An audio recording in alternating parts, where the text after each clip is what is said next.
Hello दोस्तों, कैसे हैं आप सब। स्वागत है आपका हमारे YouTube चैनल टारगेट क्लासेस शैडोल में। अभी हमने जो पिछला लेक्चर था मेरा, वो ऋग वैदिक काल, जिसमें हम वैदिक संस्कृति में ऋग वैदिक काल के बारे में पढ़े थे। उसमें हमने चारों वेदों के बारे में पढ़ा। जो बच गया था उसमें है अरण्यक। अरण्यक क्या है, किसे कहते हैं, तो ब्राह्मण ग्रंथों के परिशिष्ट के रूप में ये पाया जाता है। वनों में रचे जाने के कारण इसे क्या कहा गया है, अरण्यक कहा गया है। वर्तमान में 7 जो है प्रमुख अरण्य क्या है उपलब्ध हैं, जिनमें ऐत्रेय, तैत्तिरी, माध्यान्दिन, संखायन, मैत्रायणी, तलवकार और बृहदारण्यक जो है उपलब्ध है। क्लियर है। तो अरण्य क्यों कहा गया, क्योंकि इसकी रचना कहाँ हुई है, वनों में हुई है। फिर अगला हम बात करते हैं उपनिषद की। उपनिषद क्या है, उपनिषद उपनिषद भारतीय दार्शनिक विचारों का क्या है, प्राचीन संग्रह है। इनमें शुद्धतम ज्ञान पक्ष पर क्या बल दिया जाता है। उपनिषदों को भारतीय दर्शन का स्रोत तथा पिता कहा जाता है। तो भारतीय दर्शन का स्रोत या जनक या पिता किसे कहा गया है, उपनिषद को कहा गया है। उपनिषदों की कुल संख्या 108 है। ये वेदों से संबंधित है। सामवेद से संबंधित जो छांदोग्य उपनिषद है, इसमें तत्वमसी का प्रथम उल्लेख है। बृहदारण्यकोपनिषद में अश्वमेध यज्ञ की क्या की गई है, बात की गई है, जिसमें साधक अपने शरीर में संपूर्ण अश्वमेध यज्ञ की क्या करता था, कल्पना करता था। कंठोपनिषद, जिसे हम कठोपनिषद में क्या किया गया है, यम और नचिकेता का वर्णन किया गया है। यमराज ने जो नचिकेता को अध्यात्म तत्व की शिक्षा दी थी, इसका जो संवाद है कहाँ है, कठोपनिषद में है। भारत का राष्ट्रीय आदर्श वाक्य सत्यमेव जयते मुंडकोपनिषद में उल्लिखित है। किसमें है, मुंडकोपनिषद। भारत का राष्ट्रीय वाक्य क्या है, सत्यमेव जयते। इसका उल्लेख कहाँ है, मुंडकोपनिषद में किया गया है। तो कठोपनिषद में यश कठोपनिषद में किसका उल्लेख है, यम और नचिकेता के बीच संवाद का उल्लेख है।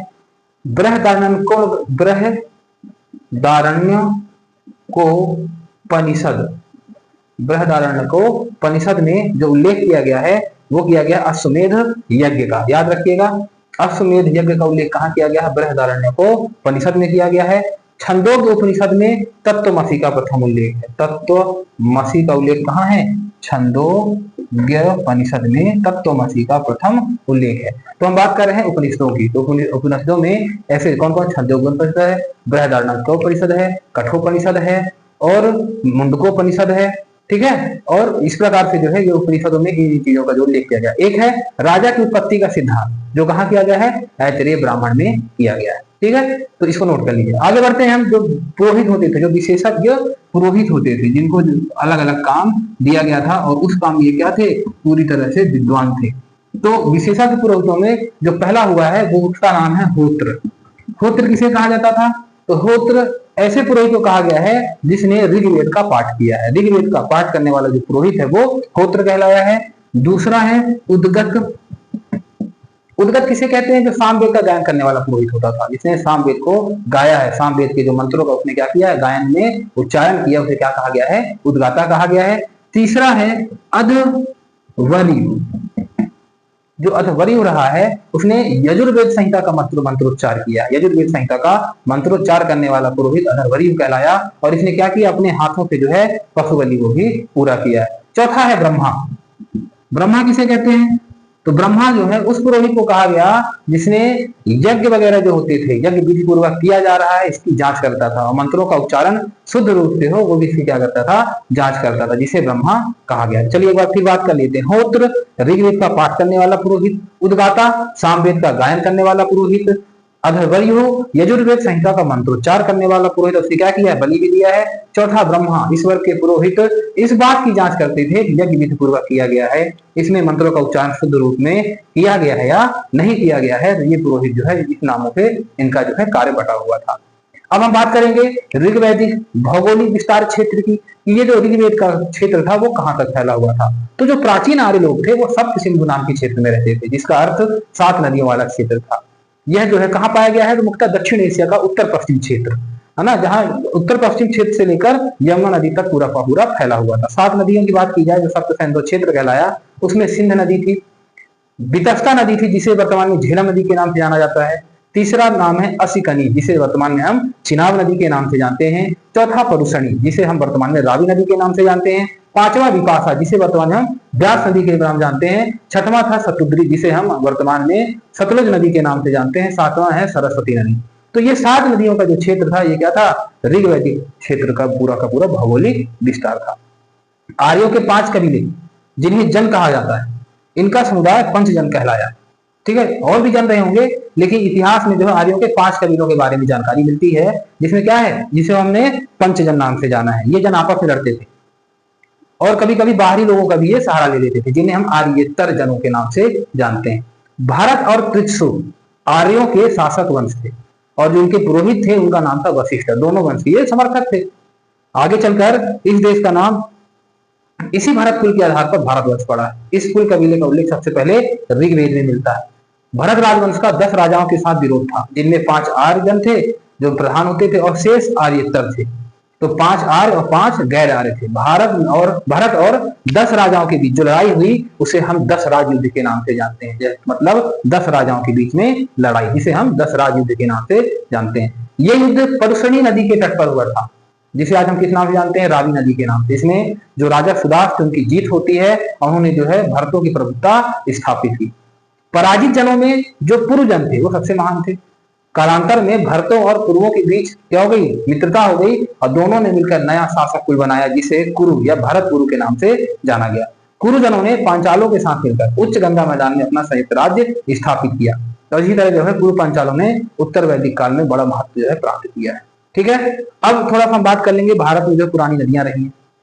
तो पुरानी नदियों में उनके पुराने नाम और आज के वर्तमान नाम, जिन्हें आधुनिक नाम जानते हैं, तो कौन कौन सी ऐसी नदियां प्राचीन काल में रही हैं और उनका आधुनिक नाम क्या है। तो पहला है कुमु। इसको नोट कर लीजिएगा, बोर्ड में लिखने वाला नहीं है, मैं आपको समझा देता हूँ। कुमु नदी का अभी जो प्राचीन नाम है वो कुर्रम है। दूसरा कुभा, जिसका आधुनिक नाम काबुल है। तीसरा है वितस्ता, जिसका आधुनिक नाम झेलम है। चौथा है असिकनी, जिसे हम चिनाब के नाम से जानते हैं। पांचवा है परुषणी, जिसे हम रावी के नाम से जानते हैं। छठवां है शतुद्री, जिसे सतलज के नाम से जानते हैं। सातवां है विपाशा, जो आधुनिक नाम व्यास है। सदानीरा का आधुनिक नाम गंडक है। दृष्टावती प्राचीन नाम है, आधुनिक नाम दृष्टावती का घग्गर है। फिर है गोमती, गोमती का आधुनिक नाम गोमल है। प्राचीन नाम सुवस्तु, आधुनिक नाम स्वात है। प्राचीन नाम सिंधु, आधुनिक नाम सिंध है। सरस्वती, जिसे घग्गर नदी के नाम से भी जाना जाता है। सुषोमा, जिसका नाम सोहन है। मरुधबुधा, जिसे हम कमरुवर्मन नदी के नाम से वर्तमान में जानते हैं। तो इस तरह से नदियों के नाम हो गए और 10 राजाओं का युद्ध की बात हो गई। एक बार फिर से बता देता हूँ, 10 राजाओं का युद्ध हुआ था। तो परुषणी रावी नदी के तट पर यह युद्ध भारतवंश मतलब पृथ्वी राजवंश के राजा सुदास तथा 10 अन्य जनों के राजाओं के बीच लड़ा गया था। इस युद्ध में दोनों तरफ आर्य एवं अनार्य शामिल थे। इस युद्ध का कारण भरत वंश के राजा सुदास द्वारा अपना पुरोहित विश्वामित्र को हटाकर उनके स्थान पर जो है वशिष्ठ को नियुक्त किया गया था।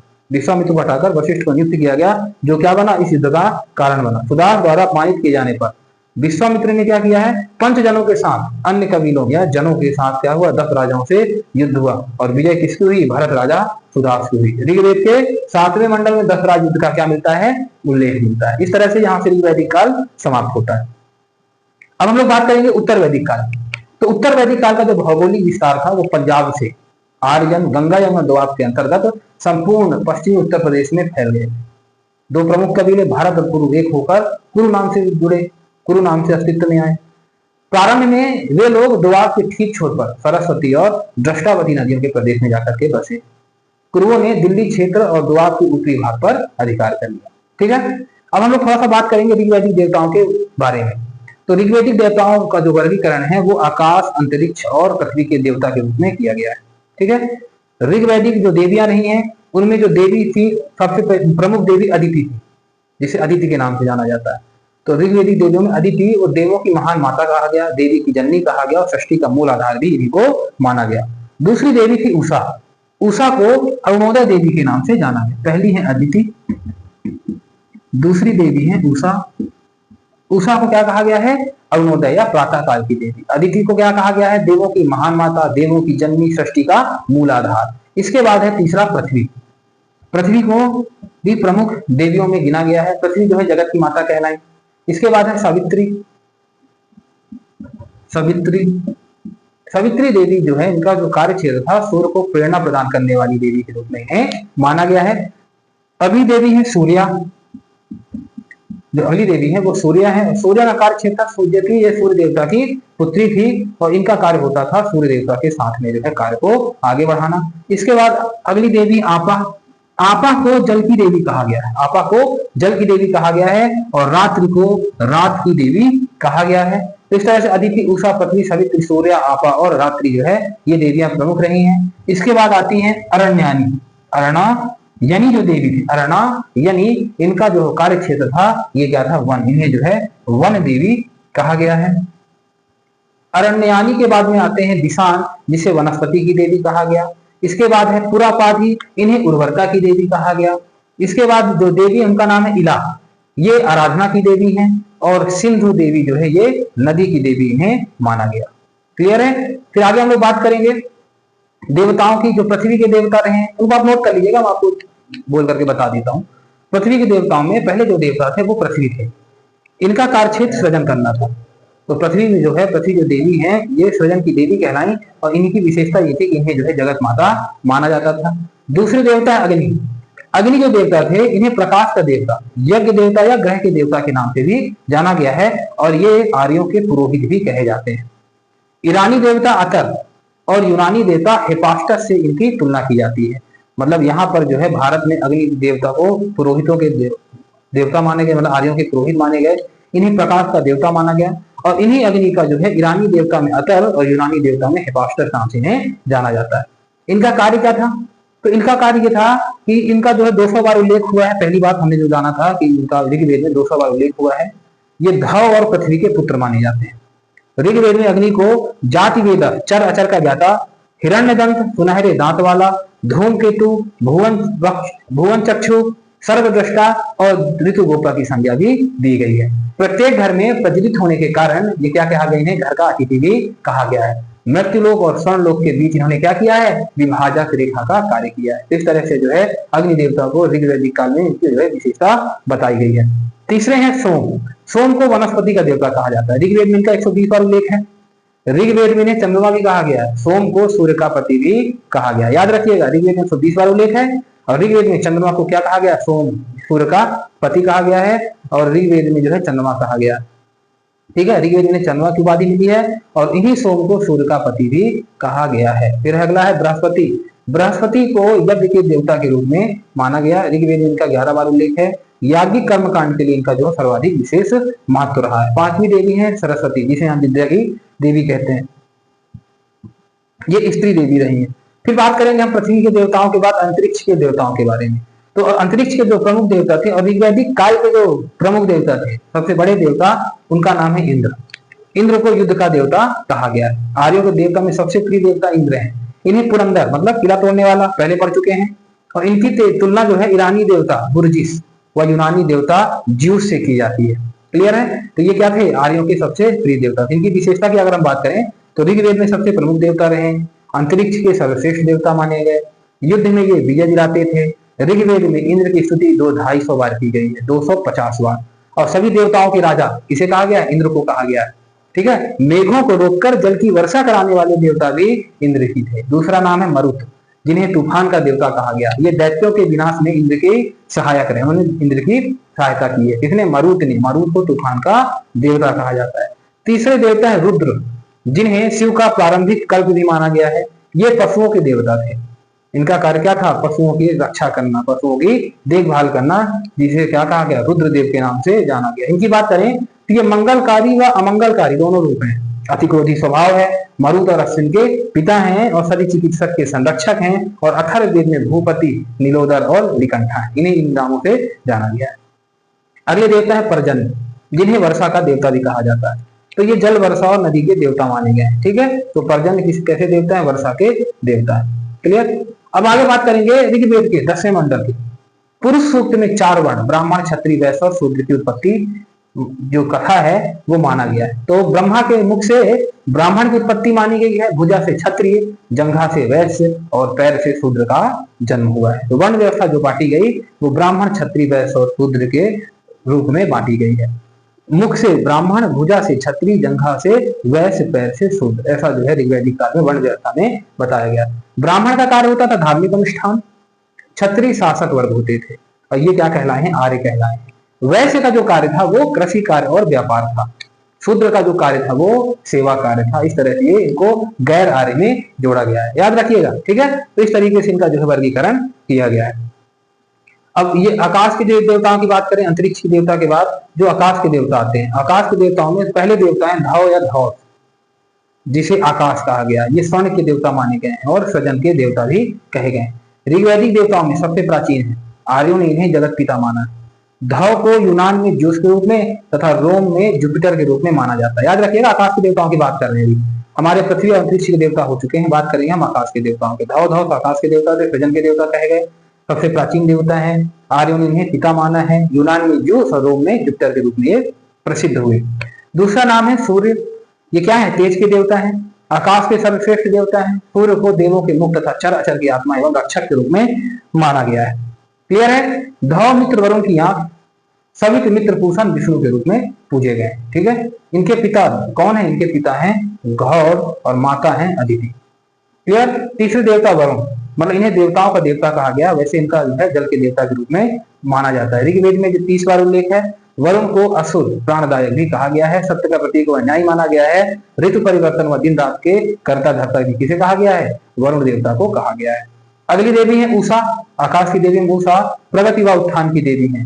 सूर्योदय के पूर्ण की रमणी वेला उषा काल की देवी ने कहा गया है। आर्यों ने देवी के रूप में प्रतिस्थापित किया। फिर अगले देवता अश्विन, जिन्हें हम चिकित्सा के देवता के रूप में जानते हैं। याद रखिएगा, पूरा वीडियो देखिएगा, मैं आपको छोटी छोटी चीजें बताने वाला हूँ। तो अश्विन कैसे देवता थे, चिकित्सा के देवता थे, देवता व देवी के कुशल चिकित्सक, जिन्हें नासक्ति भी कहा जाता है। अगले हैं मित्र, जिन्हें प्रकाश का देवता कहा जाता है। उदित होते हुए सूर्य को मित्र देवता की संज्ञा दी गई है। अगली देवी सविता, इन्हें अमृत का देवता माना गया है। जब सूर्य पूरी तरह उदित हो जाता है तो उसे सविता कहते हैं। अगले देवता है पूषण। पूषण मतलब पशुओं, वनस्पतियों और शूद्रों के देवता। पूषण की पूजा सूर्य की पोषक और उत्पादक शक्ति के रूप में की जाती है, ठीक है। फिर विष्णु, विश्व के संरक्षक व पालन करता, इन्हें आकाश का स्थिर करता माना गया है। फिर अगले हैं अदिति, सार्वभौम भावना की देवी, आर्यों की देवी। इस तरह से जो है देवताओं का वर्गीकरण किया गया है। क्लियर है। अब चलिए आगे बढ़ते हैं। अब हम लोग बात करेंगे उत्तर वैदिक काल में, उत्तर वैदिक काल के अर्थव्यवस्था की, उत्तर वैदिक काल की अर्थव्यवस्था कैसी रही है। तो प्राचीन वैदिक आर्य लोग क्या थे, पशुपालक थे। पशुपालन इनका मुख्य व्यवसाय था। ये दूध, मांस और चमड़ा प्राप्त करने के लिए गाय, भैंस, भेड़े, बकरियां और घोड़े पालते थे।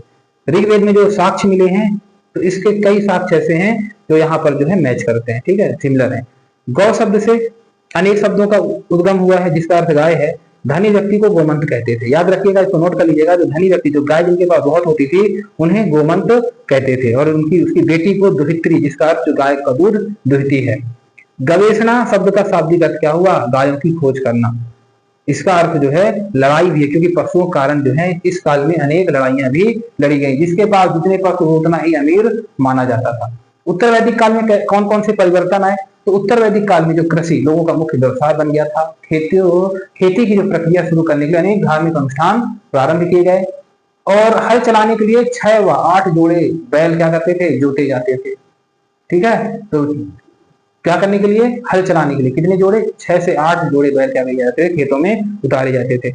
भैंसों को खेती के उद्देश्य से घरों में पाला जाता था। दलदली भूमि पर हल चलाने के लिए यह पशु क्या थे, बहुत उपयोगी थे। इंद्र देवता को इसी काम में नया उपनाम कृषि का देवता भी दिया गया। तो एक और इंद्र का नाम हो गया, जिसे कृषि का देवता कहाँ माना गया, उत्तर वैदिक काल में माना गया। उत्तर वैदिक काल में आर्य शब्द का विस्तार एक मुख्य तत्व 1000 ईसा पूर्व के आसपास लोहे के प्रयोग की शुरुआत को माना गया। ऋग्वैदिक काल के लोग अयस नाम की जिस धातु से परिचित थे, वह तांबे व कांसे की थी। उत्तर वैदिक काल में अयस के साथ श्याम या कृष्ण का विशेषण शब्द भी जोड़ दिया गया, जिसका काला अर्थात लोहे की बात की गई। तो अयस का जो नाम था अयस, वो तांबा और कांसे का था, और लोहे को क्या कहा गया है, कृष्ण या श्याम कहा गया है। पूरा तात्विक साक्ष्य भी जानकारी मिली कि लोहे का जो प्रयोग है वो 1000 ईसा पूर्व के आसपास उत्तर प्रदेश के एटा जिले के अतरंजी खेड़ा में प्रमाण मिला है, जो क्या है, उत्तर वैदिक साहित्य काल का माना गया है। भारत के उत्तर और पूर्वी भाग में, भारत के उत्तर पश्चिम भाग से अधिक वर्षा होती थी, जहां बाद में लोग क्या हो गए, स्थानांतरित हो गए। वर्षा के परिणाम स्वरूप यह क्षेत्र घने जंगलों से भरा था। जिसकी समाप्ति ऋग वैदिक काल के लोगों द्वारा प्रयोग किए जाने वाले तांबे या पत्थर के औजारों से किया गया। घने वर्षा वाले वनों का जो है अच्छे ढंग से समाप्ति करने के लिए लोहे के औजारों की सहायता ली गई। लोहे से बने औजारों और उपकरणों के प्रयोग करने के प्रभावों के साथ कहाँ प्राप्त होते हैं? उत्तर वैदिक काल के अंतिम चरण से प्राप्त होते हैं। क्लियर है? अब थोड़ा सा हम लोग जान जाते हैं, बात करते हैं जो यहाँ पर जो संस्कार हुए हैं ऋग्वैदिक उत्तर वैदिक काल में, ऋग्वैदिक काल में, तो उनमें है पहली बात करते हैं अष्ट विवाह की, जो 8 विवाह होते हैं। तो 8 विवाह कौन से हैं और ये विवाह किस तरीके के किए जाते हैं? तो पहला है ब्रह्म विवाह। पहला क्या है? ब्रह्म विवाह। ब्रह्म विवाह। ब्रह्म विवाह क्या है? तो समान वर्ण में विवाह, जहां कन्या का मूल देकर विवाह किया जाता है, इसे ब्रह्म विवाह कहा जाता है। दूसरा है दैव विवाह। दैव विवाह। दैव विवाह क्या है? तो यज्ञ करने वाले के साथ कन्या का विवाह किया जाता था। दक्षिणा सहित जो है कन्या का विवाह किसे किया जाता था? जो यज्ञ कर्म करने वाला पुरोहित होता था, उसके साथ में अगर किसी ने अपनी पुत्री का विवाह किया तो वो दैव विवाह कहलाया। तीसरा है आर्य विवाह। आर्य विवाह। आर्य विवाह क्या है? तो कन्या के पिता को एक जोड़ी बैल प्रदान किया जाता था। कन्या के पिता को वर द्वारा क्या किया जाता था? एक जोड़ी बैल प्रदान किया जाता था और कन्या को ब्याह करके वो ले जाता था। उसे क्या कहा गया है? आर्य विवाह कहा गया है। चौथा है प्रजापत्य विवाह। प्रजापत्य विवाह। प्रजापत्य विवाह का अर्थ है बिना लेन देन के योग्य वर में विवाह। पांचवा है असुर विवाह। असुर विवाह की अगर बात करें तो असुर विवाह में कन्या को उसके माता पिता से खरीद लिया जाता था। यह सबसे निकृष्ट विवाह माना गया है और यही विवाह राजा दशरथ और कैकेयी के बीच हुआ था, जिसे असुर विवाह के नाम से जाना गया। फिर अगला है गंधर्व विवाह। गंधर्व विवाह विदित होगा, आपको जानकारी सभी को होगी। गंधर्व विवाह का मतलब है प्रेम संबंधों के आधार पर विवाह। जो दुष्यंत और शकुंतला के बीच में जो विवाह हुआ वो गंधर्व विवाह हुआ है। अगला है राक्षस विवाह। जो अगला विवाह है राक्षस विवाह। राक्षस विवाह जहां पे पराजित राजा की पुत्री, बहन या पत्नी से उसकी इच्छा के विरुद्ध जो विवाह किया जाता था वो राक्षस विवाह किया जाता था। मतलब अगर दो राजाओं के बीच युद्ध हुआ और दूसरा दुश्मन राजा जीत गया तो पराजित राजा की पुत्री, बहन या पत्नी से उसकी इच्छा के विरुद्ध विवाह कर देता था, जिसे राक्षस विवाह कहा गया है। और 8वां है पैशाच विवाह। पैशाच विवाह। पैशाच विवाह में क्या होता था? ये विश्वासघात द्वारा किया जाता था। तो पैशाच विवाह विश्वासघात द्वारा किया गया विवाह क्या कहलाया है? पैशाच विवाह कहलाया है। तो 8 विवाह हैं, ब्रह्म, दैव, आर्य, प्रजापत्य, असुर, गंधर्व, राक्षस और पैशाच विवाह। क्लियर है? तो ये अष्ट विवाह जो है ये जो है ऋग्वेद और उत्तर वैदिक काल में बताया गया है। ठीक। स्मृतियों में ब्रह्म विवाह, दैव विवाह, आर्य विवाह, प्रजापत्य विवाह 4 विवाह ब्राह्मणों के लिए माने थे। असुर विवाह केवल वैश्य और शूद्र में, जबकि गंधर्व विवाह क्षत्रियों में होता था। याद रखिएगा, असुर विवाह केवल वैश्य, शूद्र और गंधर्व विवाह क्षत्रियों में होता था। ऐतरेय ब्राह्मण के अनुसार पुत्री ही समस्त दुखों का स्रोत है और पुत्र क्या है? परिवार का रक्षक है। ऐतरेय ब्राह्मण में ऐसा बताया गया कि पुत्री ही दुखों का कारण है। हर प्रकार के जितने भी कष्ट हैं वो पुत्री की वजह से हो रहे हैं, किंतु पुत्र जो है परिवार का क्या है? रक्षक है। इसीलिए आपने देखा होगा कि पुत्रों को जो है ज्यादा प्यार या लाड किया जाता था। लेकिन चीजें बदल चुकी हैं, पुत्र और पुत्री दोनों समान हो चुके हैं। मनुस्मृति में विवाह के 8 प्रकारों का उल्लेख किया गया, जिनमें प्रथम 4 विवाह प्रशंसनीय और अंतिम 4 विवाह निंदनीय माने गए। वो जाहिर सी बात है कि निंदनीय योग्य विवाह थे। तो इस प्रकार से जो है अष्ट विवाह की समाप्ति होती है। फिर हम बात करेंगे प्रमुख संस्कार। प्रमुख संस्कार आज भी चलते हुए आ रहे हैं। आज भी जो है समाज में इन संस्कारों का क्या किया जाता है? पालन किया जाता है। तो संस्कारों में हम बात करें सबसे पहले, तो सबसे पहला है गर्भाधान या निषेक। गर्भाधान या निषेक संस्कार। इस संस्कार में क्या होता है?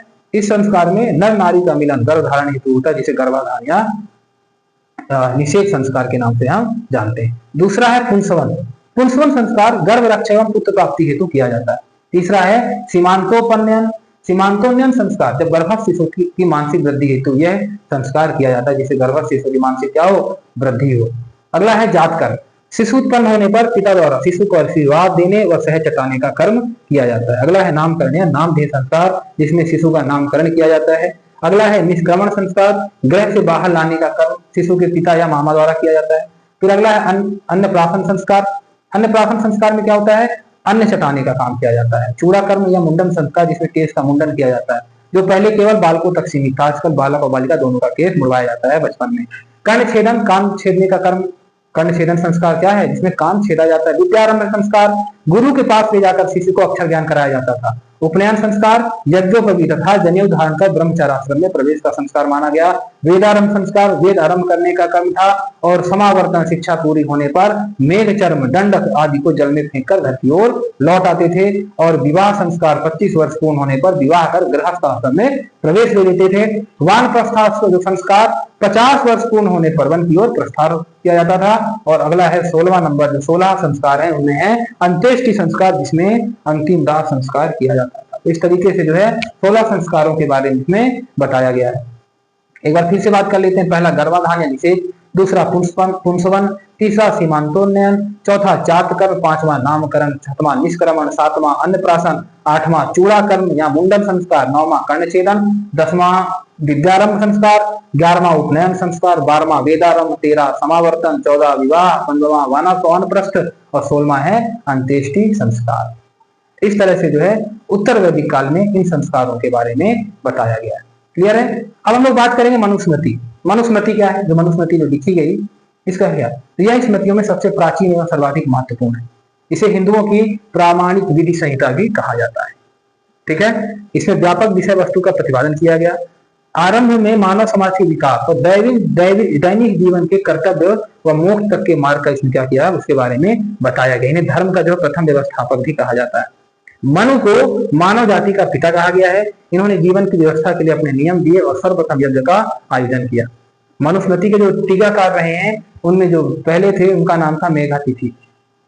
825 से 900 ईसा पूर्व मनुभाष्य के नाम से भी इन्हें जाना जाता है। फिर है गोविंद राज, जिन्होंने टीका लिखा है 1008 से 1110 ईस्वी में। और तीसरे थे कुल्लू भट्ट, इनका जो समय काल है वो 1150 से 1330 ईस्वी का इनका माना गया है।